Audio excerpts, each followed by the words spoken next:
Wild times. Well, first of all, were dragons real? Yeah, I don't see why not. I mean, maybe they didn't fucking breathe fire, but flying lizards. To me, it's if it doesn't breathe fire, it's not a dragon. So I'm going to say no.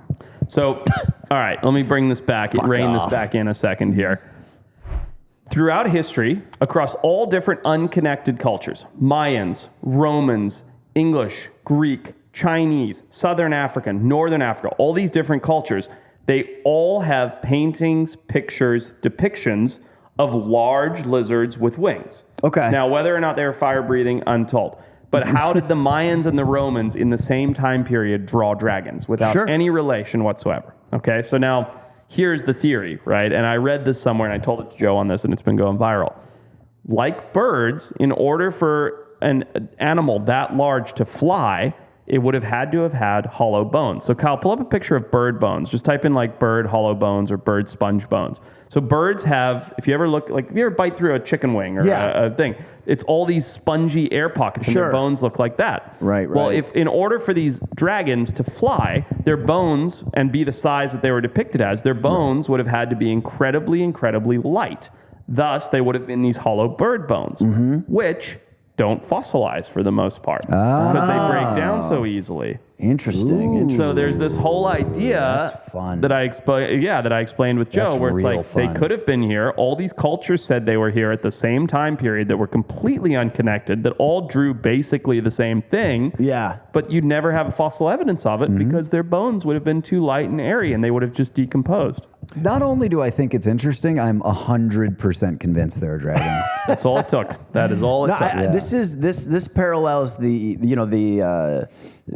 ancient astronaut theory of like aliens, where they have depictions of Martians and aliens and flying crafts and completely different ends of the earth from back in an area where there's no way these people could communicate or have contact, and then but they have these almost exactly the same depictions of it, and it's fucking wild. But I've always thought, well, for many years I was like, it's fact. There's no way this could happen.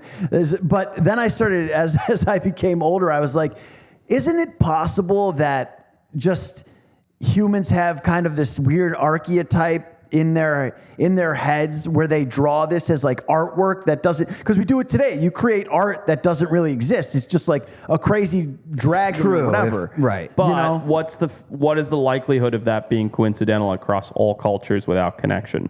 Yeah, I mean, that's the question. Why would everybody draw a giant flying lizard with wings in the same sort of 150-year time period without ever talking to each other? Yeah. Of all the things you could draw. You could draw a flower with wings. You could draw that thing. You could draw what we turned wolves into. Wait, more do pterodactyls have hollow bones? No.